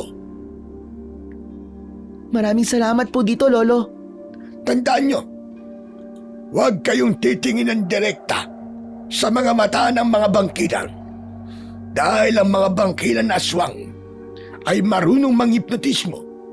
Yan ang pamamaraan nila para mapuksa nila ang kanilang kalaban. Tatandaan po namin yan, Lolo. O paano? Handa na ba kayong dalawa? Opo, Lo. Handa na po kami. Kinakabahan po ako, Tay. Huwag kang kabahan, Marco. Andito kami ng anak mo. Hindi ka namin pababayaan. Aalalayan ka namin at para ito sa anak ko at sa kaibigan mong hawak nila. Tama ka po. Hindi ito ang panahon para maduwag ako. Matagal na silang nag-aahari sa lugar na ito. Panahon na rin para lipulin natin sila. Para payapa ng makapamuhay ang mga naninirahan sa bundok na ito at maging ligtas para sa mga dayuhang nagtutungo rito. Pagkatapos naming kumain ng almusal, inihanda na namin ang mga dadalhin namin. Paglusob sa mga aswang. Dahil sa matagal na sina Tatay Ernesto at Biboy sa lugar na yon, ay kabisado na nila ang mga daan. Kahit bulag pa si Tatay Ernesto, hindi yun naging hadlang. Matapos ang halos 1 oras na paglalakad, narating namin ang kubo ni Selina at ang lola niya. Malapit na rin pumutok ang sikat ng araw, kaya kahit papano ay mahina ang kapangyarihan nila bilang mga aswang bangkilan. Malayo-layo pa kami sa mismong lugar ng bahay ni Selina. Naririnig na namin ang malakas na pagtangis ng lola niya. Nanunuot yun sa aking kalamnan. Nakakapangilabot ang bawat pagtangis niya. Marahil ay dahil yun sa tinamong sugat ni Selina mula kay Biboy kahapon. Biboy, anak, mukhang malubha ang sugat ni Selina dahil sa sibat mo kahapon. Dapat lang po sa kanya yun. Dapat nga tuluyan na po siyang mamatay. Dahil sugatan si Selina ngayon, madali lang natin silang matatalo. Hindi tayo dapat maging kampante. Malakas ang kapangyarihan ng lola niya. Ang matandang aswang. Kung ganun, ano pong plano natin, Tatay Ernesto? Sorry po. Kung ganun, ano pong plano natin, Tatay Ernesto? Kayo ni Biboy ang lumusob sa bahay ng maglolang aswang. Dito ako mananatili malapit sa Kumunoy. Dalhin niyo dito ang direksyon ng pakikipaglaban. Opo, Lo. Ako na pong bahala. Sisiguraduhin ko pong magtutungo sila rito. Ang komuno na to, ang ginamit nilang daan para sa kanilang mga biktima. Kaya ito rin ang gagamitin natin laban sa kanila. Lo, basbasan niyo na po kami ni tatay bago kami magtungo sa bahay ng mga bangkilan. Mag-ingat kayo. Ang lahat ng itinuro ko sa iyo, Apo, gamitin mo ang lahat ng yon. Marco, ang puso mo ang panlaban mo. Yan ang pinakamatindi mong sandata. At ingatan mo ang apo ko. Opo, Tay. Iingatan ko po si Biboy. Di ko siya pwedeng pabayaan. O sige na, magtungo na kayo ron. Maghihintay ako rito. At kung kailangan nyo ng tulong ko, Apo, bumulong ka lang. Darating ako at sasakloloan ko kayo. Pumwesto kami ni Biboy sa isang malaking puno sa gilid ng bahay mula sa aming kinaroroonan. Tanaw namin ang nakaawang na bintana ng kwarto ni Lola Carmen. Nakaluhod siya sa kanyang altar, patuloy sa pag-usal na dasal, habang nakahiga si Selena sa papag na kanilang higaan. Samantalang si Jason naman na aking kaibigan ay katabi ng matandang aswang. Nakaupo siya sa kawayang kahoy. Walang ekspresyon ang mukha nito. Nagpatuloy lang kami sa pagmamatsyag sa ginagawa ng matandang aswang. Nag-aantay ng tamang pagkakataon kung kailan kami lulusob ng anak ko. Hanggang sa ang mga sumunod na nangyari ang nagpasiklab ng galit na nararamdaman ko. Ang palad ng aking kaibigang si Jason ay sinugatan ng matandang aswang. Pagkatapos ay inilagay ang dugo niya sa isang baso, saka inilapag yun sa kanyang altar. Dinasalan at ginamitan ng orasyon. Pagkatapos ay maingat na iniangat ang ulo ni Selena upang ipainom dito ang dugo na nasa baso. Nang mga sandaling yon, si Jason ay tulala pa rin at walang alam sa mga nangyayari. Nasa ilalim pa rin siya ng kapangyarihan ng bangkilan. Mga walang niya. Balak yata ng matandang babaeng to na ubusin ang dugo ng kaibigan ko. Ginagawa niya po yun, Tay, para lumakas pong muli si Selena. Sumugod na tayo sa kanila, anak. Hindi na ako makapaghintay pa. Sandali lang, Tay. Maghintay pa po tayo ng konti. Hindi na ako makakapaghintay, anak. Baka maubusan na ng dugo ang Tito Jason mo kapag nagpatuloy pa matandang yan sa ginagawa niya. Kapag ganap na pong lumiwanag at tumama po ang init sa balat ng matandang babae, hihina na po ang kapangyarihan niya. Yun po ang hudyat na maaari na po tayong sumugod sa kanila. Naikuyom ko na lamang ang palad ko dahil sa matinding galit. Hindi ko matiis ang nakikita kong paghihirap ni Jason. Matalik ko siyang kaibigan at sabay kaming lumaki, kaya para bang kapatid na ang turing ko sa kanya. Dahil hindi pa nagkakamalay si Selena, paulit-ulit ang ginawa ni Lola Carmen sa kaibigan ko. Itinitigis ang dugo niya sa basong lagayan, saka ipinapainom sa apo niya. Handa na sana akong sumugod sa kanilang kinaroroonan nang biglang nagkamalay si Selena. Bigla itong bumangon sa higaan matapos ang ginawang pagpapainom ng dugo. Gising ka na, apo ko! Lola, ano po nangyari? Tinabaag ka ng bala na sibat kagabi. Alam ko po yun. Gusto kong malaman ay kung alam niyo na po ba kung sino po ang gumawa nun sa akin. Hindi pa, apo. Subalit dahil gising ka na ngayon, aalamin natin kung sino ang pangas na yon. Pagbabayarin ko siya ng mahal dahil muntik ka nagmamatay. Salamat na lamang sa lalaking ito. Dahil sa dugo niya ay nailigtas kita. Si Jason po? Oo, apo. Ginamit ko ang dugo niya upang maligtas ka. Kaya pala nangihina na siya, Lola. Babalik din ang lakas niya kapag naisagawa na natin ang ritual. Ano pong ritual, Lola? Ritual ng pag-iisang dibdib niya. Pero Lola, hindi po siya ang gusto ko kundi si Marco. Wala ng panahon na po. Si Jason na ang narito. Kaya siya na ang pakakasalan mo. Isa pa, hindi natin alam ang nangyari sa lalaking yung kagabi. Iniwan natin siyang nakatali pa rin sa puno. Kung kumain sanang lalaking yun sa inihanda natin, matutupad na sana ang plano kong pagpapakasal sa kanya. Hindi na mahalaga kung sinong lalaki ang makakasama mo sa ritual. Ang mahalaga ay may sasagawa na natin yon. Kailan po natin gagawin ang ritual, Lola? Ngayon na mismo, Apo. Kapag nahalikan mo na ang lalaki yan, magiging kagaya na natin siya dahil mahahawaan na siya ng sumpa ng pagiging aswang at babalik na sa dati ang anyo mo. Maganda, makinis at batang-batang babae. Si Jason naman ay lalakas sa katawan. Ang nawalan dugo sa kanya ay baliwala na lang sa kanya kapag tuluyan na rin siyang naging aswang. Ako naman ay mas lalakas sa kapangyarihan dahil nakapagdagdag tayo ng sumpa sa ibang tao. Kung ganon, simulan na po natin ang ritual, Lola. Kaya mo ba bumangon? Opo, kaya ko po. Halika dito sa harap ng altar ng kadiliman. Lumuhod ka, apo ko. Mula sa kinaroroonan namin, dinig na dinig namin ng anak ko ang pag-uusap ng maglola. Yung pala ang plano nila, kaya humingi ng isa pang araw si Selena dahil plano nilang gawin akong asawa. Dahil hindi nagtagumpay sa akin, ang kaibigan ko ang gagamitin nila ngayon. Subalit hindi ako makakapayag. Hindi maaaring mahawaan ng aswang ni Selena si Jason. Kailangan kong gumawa ng paraan bago sila tuluyang magtagumpay.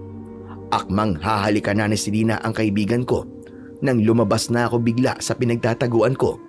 Matindi ang galit sa dibdib ko. Lumakad ako palapit sa kinaroroonan nila. Itigil niyo ang kalokohan yan! Dahil sa malakas kong sigaw, natigilan si Selena. Hindi natuloy ang paghalik niya kay Jason dahil doon hindi na kumpleto ang ritual para hawaan siya ng sumpa. Buhay ka pa palang lalaki ka. Akala ko'y kinain ka na ng mga ligaw na hayop. Buhay na buhay ako at iniligtas ko ang kaibigan ko. Hindi maaari. Hindi ako papayag. Isa ka lang ordinaryong tao na walang anumang kapangyarihan. Kaya wala kang magagawa laban sa akin. Yun ang akala mo. Humanda ka sa akin. Pagkatapos ng araw na to, wala na kayong mabibiktima pang mga inosenteng tao. Dito na nagbago ang anyo ng lola ni Selena. Ang tunay na anyo ng pagiging aswang ay ipinakita niya na. Inilabas niya ang kanyang mahahabang mga kuko. Ang balat niya ay naging kulubot at itim na itim.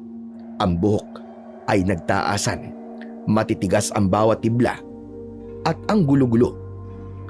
Ang mga mata niya ay mapupula at tila nag-aapoy.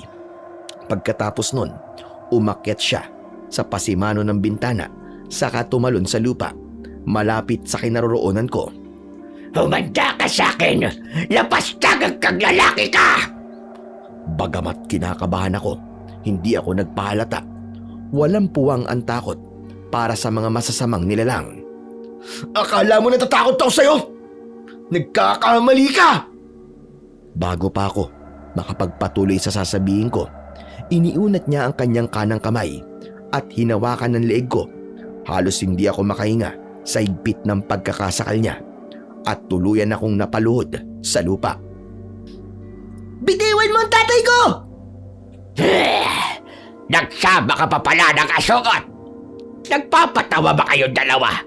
Akala nyo yata kaya nyo akong talunan. Umuwi ka na, bata, habang kaya ko pang magpasensya sa'yo. Bitiwan mo sabi ang tatay ko eh! Paano mo naging tatay ang lalaki ito? Isa ka lang batang pag-alagala sa kabundukan ito. Kung alam ko lang na magkakaroon ka ng lakas ng loob na labanan ako, matagal na kitang tinires. Sana nga, ginawa mo na yun noon pa. Dahil ngayon, kaya na kitang labanan. Halos mawalan na ako ng malay ng sandaling yon. Subalit pinipilit ko ang sarili kong manatiling matatag dahil hindi ako pwedeng panghinaan ng loob. Kailangan ako ng anak ko at ng kaibigan ko. Inilabas na ni Biboy ang kanyang sibat. Saka pinatamaan niya ang hita ng matandang aswang. Dahil dito, nabitiwan niya ang leeg ko at nabuwal sa lupa. Malakas na sigaw ang pinakawalan ng matandang aswang bago ito nabuwal. Ang talim ng sibat na ito! Kagaya to ng sibat na tumama sa apo ko kagabi. Kung ganon, ikaw ang buntik ng makapatay sa apo ko. Isang habak na bata lamang. Hindi basta isang bata lang ang anak ko, hayop ka! Makapangyarihan siyang antingero! Habol ang hininga ay tumayo ako. Saka ko kinuha sa akin tadyang ang baging na ibinigay sa akin ni Tatay Ernesto. Saka inihagis ko yon papulupot sa leeg ng matandang aswang. Halos hindi siya makahinga sa ginawa kong pag-atake. Mula naman sa loob ng bahay, nakita ni Selena ang mga nangyayari. Gusto man niyang saklolohan at lapitan ang lola niya. Hindi niya yung magawa dahil mahina pa siya. Itigil mo yan, Marco! Huwag mong patayin ang lola ko! Masama ang lola mo! Kaya dapat lang siya mamatay! Ibibigay ko sa'yo si Jason! Kapalit ng buhay ng lola ko! Paano ako makakasigurong tutupad ka sa usapan? Hintayin mo ako dyan sa labas ng bahay! Isasama ko si Jason! Ilang sandali pa, nasa harapan ko na si Selena. Kasama niya ang nanghihinang si Jason. Eto na si Jason! Bitiwan mo na ang lola ko! Bitiwan mo siya! Alisin mo muna ang hipnotismong binigay mo kay Jason. Saka ako pakakawalan ng lola mo. Sa halip na sumagot, hinipa ni Selena ang mukha ni Jason. Inakala kong tuluyan niya ng pinakawalan ng kaibigan ko. Subalit, tuso talaga ang babaeng yon. Matapos ang ilang sandaling pag-ihip sa mukha ni Jason, derecho, hinalikan niya ito. Dahilan para makumpleto na ang ritual sa pagsasalin ng sumpa. Hindi! Hindi mo pwede! Jason! Malakas na tawa ang pinakawalan ni Selena. Akala mo ba'y mauuto mo ako? Nagkakamali ka, Marco. Hindi mo makukuha ang alas ko! Dahil sa nangyari, lumakas ang katawan ni Selena, pati na ang lola niya. Ang baging na nakapulupot sa leeg niya ay kanyang hinila. Nawalan ako ng balanse dahilan para lumuwag ang hawak ko sa baging, kaya tuluyang nakawala ang matandang babae. Samantala, si Jason naman ay nawalan ng malay. Bumagsak ito sa lupa, saka nangisay at nilukuban ang buong katawan niya ng itim na usok. Anong ginawa mo kay Jason, hayop ka? Manood ka kung paanong maging isang kampo ng demonyo ang kaibigan mo, katulad namin ni Lola! Hayop ka! Mga walang hiya kayo! Iwinasiwas ko sa ere ang baging na hawak ko. Pinatamaan ko ang maglola sa iba't ibang bahagi ng katawan nila. Sunod-sunod ang ginawa kong paggampas hanggang sa tuluyan silang mapaluhod habang si Jason ay wala pa ring malay. Sumikat na ang araw. Dito na ako mas nagkaroon ng kumpiyansang matatalo namin ng anak ko ang mga aswang na ito. Dahil nagbalik na sa pagiging anyong tao si Lola Carmen, tila wala itong kaya sa harapan namin. Tama na, Marco! Tama na! Pakiusap! Tama na! Mamatay na kayong dalawa! Anak, gamitin mo na ang kapangyarihan ng medalyon sa kanilang dalawa! Bilisan mo! Itinaas ni Biboy ang medalyon. Sa katahimik na umusal ng dasal habang patuloy kong inihahampas ang baging sa katawan ng dalawang aswang. Hanggang sa unti-unting nagliwanag ang baging na hawak ko. Bawat pagtama noon sa katawan ng maglola ay tila nasusunog ang mga ito. Itinutok ni Biboy ang medalyon sa sikat ng araw, dahilan para ang sikat ng araw ay makagawa ng tila bilog na apoy. Ang apoy na yon ang ginamit ni Biboy upang patamaan si Selena at ang lola niya. Subalit hindi sila ang tinamaan ng bolang apoy, kundi si Jason. Nang mga sandaling yon ay gising na. Subalit dahil abala kami sa pakikipaglaban, Hindi namin namalayan yon. Napasigaw na lang ako ng malakas dahil sa labis na pag-aalala sa kaibigan ko.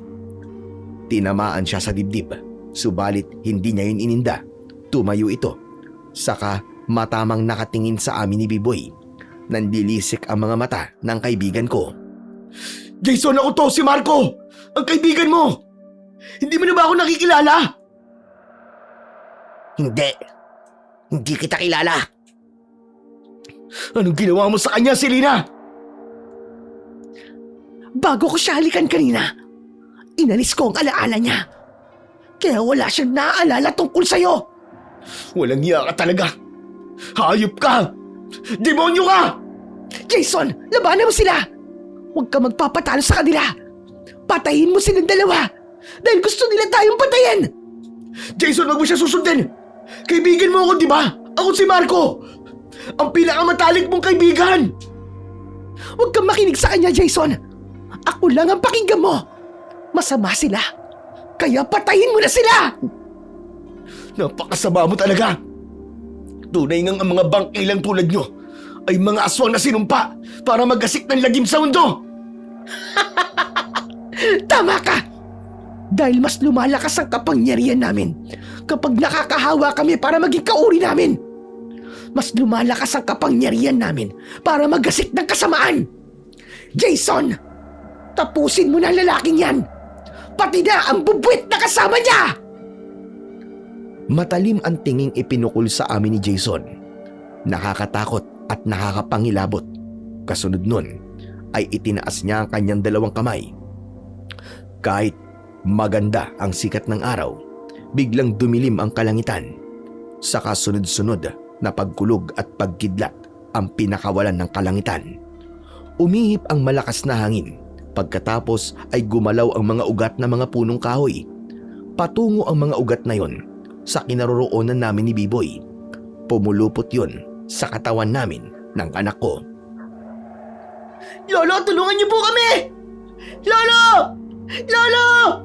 Bago tuluyang puluputan ng mga ugat ang buong katawan namin, malakas ang naging sigaw ni Biboy. Paghingi yun ng tulong sa kanyang lolo. Ilang sandali pa, nakapulupot na sa amin ng anak ko ang mga ugat. Halos mawalan na ako ng pag-asang mabuhay. Hanggang sa lumiwanag ang suot na medalyon ni Biboy. Ang maliit na liwanag na ibinubuga noon ay unti-unting lumaki hanggang sa dumaloy at ganap ng sakupin ang mga ugat ng puno na nakapulupot sa amin. Pagkatapos ay tuluyang kaming binitiwan ng mga ugat. Saka bumalik sila sa kanilang dating anyo. Malakas ang kapangyarihan ni Jason! Anak, mabuti pa! Gawin na natin ang plano! Opo, tay. Tara na po! Pagkatapos nun, mabilis kaming tumakbo ni Biboy. Tinaak namin ang daan patungo sa Kumunoy kung saan naroon si Tatay Ernesto. Nakasunod lang sa amin sina Jason, si Lina at ang lola niya. Dahil sa ritual na ginawa nila kanina, tuluyan lumakas ang mga katawan nila. Naghilom ang kanilang mga sugat. Bumalik kayo rito, mga duwag! Huwag kayong tumakas! Talagang nawala na sa kanyang sarili si Jason. Dahil hindi niya na ako nakikilala, nagpatuloy kami sa pagtakbo ng anak ko. Subalit hindi inaasahan ay natapilok ang paa ko sa nakaharang na kahoy. Hindi ko yun napansin dahil sa bilis ng pagtakbo namin. Dahil dito, nawalan ako ng balanse. Nabuwal ako sa lupa. Sinubukan kong tumayo, subalit sobrang sakit ng paa ko. Naipitan yata ng ugat o may nalinsad na buto sa paa ko. Tay, tutulungan ko po kayo!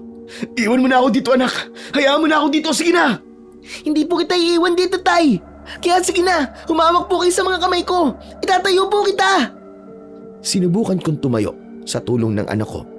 Subalit hindi niya kinaya ang bigat ko. Kaya napaupo kaming dalawa. Mabilis na tumayo ulit ang anak ko at muli akong inalalayan. Tay, subukan niyo po ulit! Malapit na po sila! Ilang akbang na lang po ang layo nila sa atin! Hindi ko kaya, anak! Sobrang sakit talaga ng paa ko! Mauna ka na! Sige na! Pumunta ka na sa lolo mo! Nandito na po sila, tay! Huli na po para makatakbo pa tayo muli! Lalabanan ko na lang po sila! Bakit? Sa tingin mo ba? Kaya mo kami, bata? Tatalunin ko kayo! Humanda kayo! Ginamit ni Biboy ang sibat na kanina pa nakasabit sa kanyang balikat. Pinatamaan niya si Jason, subalit nailaga niya yon. Ngunit hindi tumigil ang anak ko. Patuloy siya sa pagtira gamit ang sibat, kahit na patuloy pa rin yung nasasalo ng kalaban. Matapang ka, bata! May paglalagyan ka! Lumakad papalapit sa amin ng anak ko si Jason. Saka tinangkang sakalin ang leeg ni Biboy. Subalit hindi niya ito nahawakan dahil sa medalyong suot nito. Napapaso siya sa sandaling ilapat niya ang kanyang mga kamay sa leeg ng anak ko. Labanan mo sila, Jason! Huwag ka magpapatalo sa kanila! Patayin mo ang dalawang yan! Dahil sa muling pag-udyok ni Selena, muling nagtangkang sakalin niya ang anak ko. Ngunit katulad nung naunang pagsalakay niya, napapaso talaga ang palad niya. Kaya naman, ako na ang binalingan niya. Ako ang sinakal niya. Ngunit bago pa niya ako tuluyang masaktan, dumating na si Tatay Ernesto. Binuhusan siya ng tubig mula sa pinagbabara ng medalyon. Napasigaw siya ng napakalakas dahil sa sakit na idinulot ng pagdampi ng tubig sa balat niya. Hanggang sa tuluyang namula ang buong katawan ni Jason. Ngunit hindi lamang si Jason ang nakakaranas nito. Pati na si Selena. Kung anong sugat ang tinamo ni Jason, ganun din ang sugat na tinamo ni Selena. Kahit na hindi siya ang pinatamaan ni Tatay Ernesto. Ano nangyayari sa'yo, apo ko? Lola! Ang sakit po! Tulungan niyo po ako! Bakit ka nagkasugat? Sorry po. Bakit ka nasusugatan? Tuwing nasusugatan din si Jason. Sorry po, after Jason. Dahil Bakit ka nagkakasugat? Bakit ka Bakit nasusugatan ka? Tuwing nasusugatan din si Jason. Dahil magkaugnay na silang dalawa. Lola! Bakit po One more. Lola, baka dahil po sa dugo ni Jason ang ginamit niyo upang mabuhay ako! Hindi maaari yun, apo. Hindi maaari. Habang naguguluhan pa ang matandang babae sa kalagayan ng apo niyang si Selena, naghanda na si Tatay Ernesto sa muling pagsalakay. Apo ko, Biboy! Itaas mo yung medalyon! Itutok mo yan sa katawan ng lalaking yan! Sa lalaking kampon ni Selena! Sinunod ng anak ko ang sinabi ng lolo niya. Kasunod nun, umusal ng mahinang dasal at panalangin si Tatay Ernesto. Sa katuluyang nagliwanag ang medalyon. Ang liwanag na yon ay lumukob sa buong pagkatao ni Jason. Matinding sigaw ang pinakawalan niya ng sandaling yon. Kapareho ni Jason ang nangyayari kay Selena.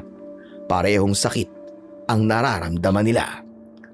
Matapos na lumukob ang kakaibang liwanag sa katawan ni Jason, nawalan ito ng malay. Maging si Selena ay nawalan din ng malay. Dahil dun ay labis ang galit ni Lola Carmen. Akmang susugod siya. Subalit sa kanya itinutok ni Biboy ang medalyon. At dahil mahina ang kapangyarihan niya kapag araw, madali siyang nawalan ng lakas. Nang nakaluhod na siya sa lupa, ibinaba na ni Biboy ang kanyang medalyon at saka kinuha ang kanyang sibat. Pinatamaan niya ang nakaluhod na si Lola Carmen. Tumama ang sibat sa puso nito. Pagkatapos ay unti-unting nag-apoy ang dulo ng sibat hanggang sa sakupin ng apoy ang buong katawan ng matandang aswang. Tuluyan ang sumabog ang katawan niya. Nagkapira-piraso yun at kumalat sa lupa. Dahil sa pagsabog ng katawan ng matandang aswang, nagising sina Jason at Selena. Malakas na palahaw ang pinakawalan ni Selena. Mga walang iya kayo! Pinatay niyo ang lola ko! Tama lang sa kanya yan dahil masama siya.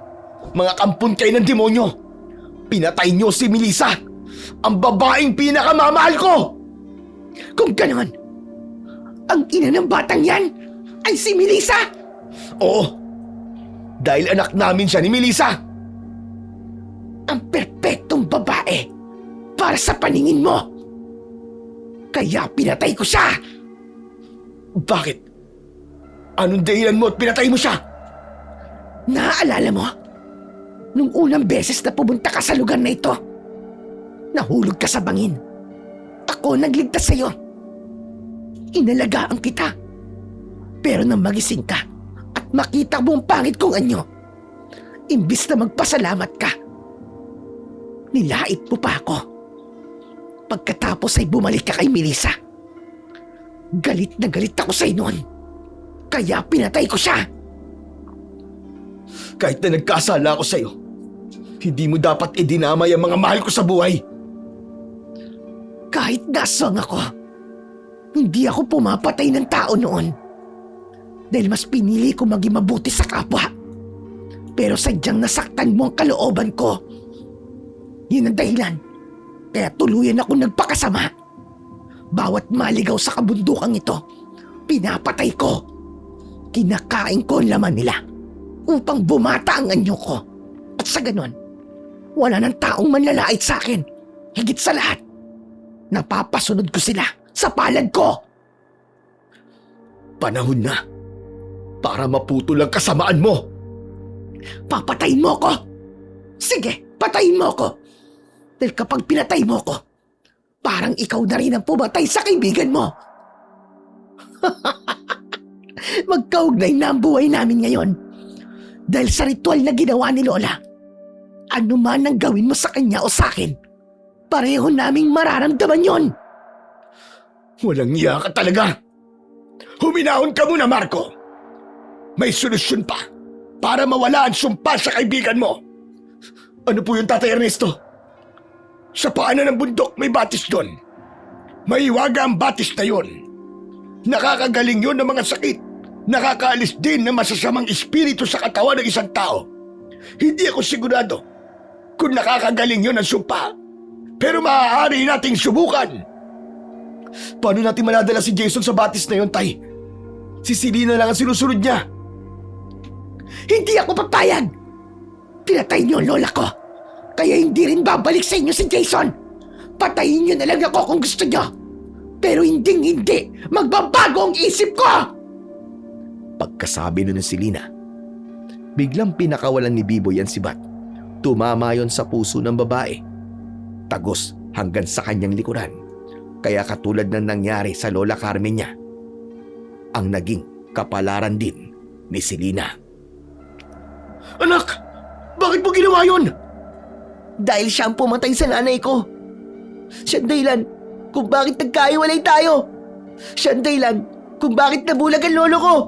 At siya ang dahilan kung bakit naghirap ako. Masyadong magaan ang parusa niya kung ililibing lang po natin siya sa Kumunoy. Pero dahil sa ginawa mo, anak, maaaring mapahamak rin ang Tito Jason mo. Patawarin niyo po ako, Tay. Hindi na po ako nakapag-isip ng tama. Sa sandaling yon ay nawalan na ng malay si Jason. Ngunit himala na humihinga pa rin siya. Buhay pa ang kaibigan mo, Marco! Opo, Tay. Painumin mo siya ng tubig na pinagbabara ng medalyon. Baka sakaling mailigtas nito ang buhay niya. Pagkatapos ay dalhin natin siya sa may batis na sinasabi ko sa inyo kanina. Agad kong pinainom si Jason na may wagang tubig. Pagkatapos ay binaba ko siya sa aking likod. Sumunod ako sa daan na tinatahak ni Tatay Ernesto at Biboy. Makalipas ang halos 1 oras na paglalakad, narating namin ang paanan ng bundok kung saan naroon ang sinasabi ni Tatay Ernesto na batis. Nang ibaba ko si Jason, halos wala na siyang hininga. Patuloy rin sa pagdurugo ang dibdib niya.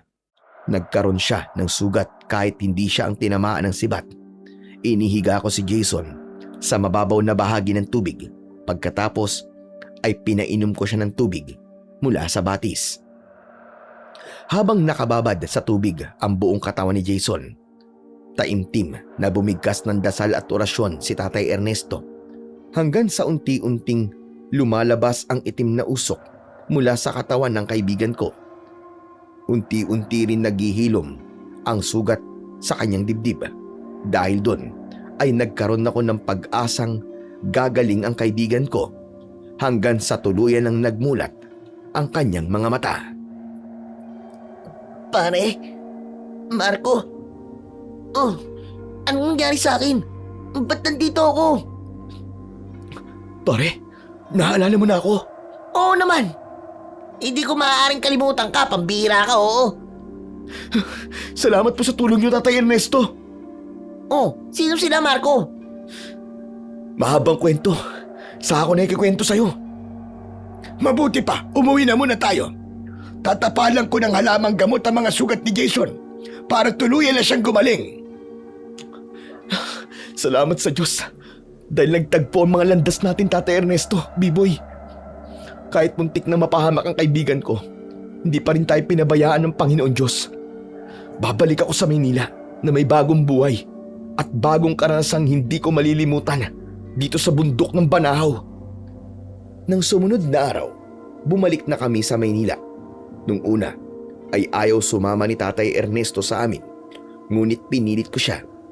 Sinabi ko sa kanyang kapag nakakita na siyang muli, papayagan ko na siyang bumalik sa paanan ng bundok ng Banahaw upang ituloy ang pagtulong sa mga tao sa pamamagitan ng panggagamot. Samantala, masayang tinanggap ng nanay at tatay ko ang anak kong si Biboy. Tulad ng inasahan, minahal siya ng kanyang lolo at lola. Ibinigay ko sa kanya ang lahat ng mga hindi niya pa naranasan nung nasa bundok pa siya. Pagmamahal, pag-aaruga, oras at atensyon ko.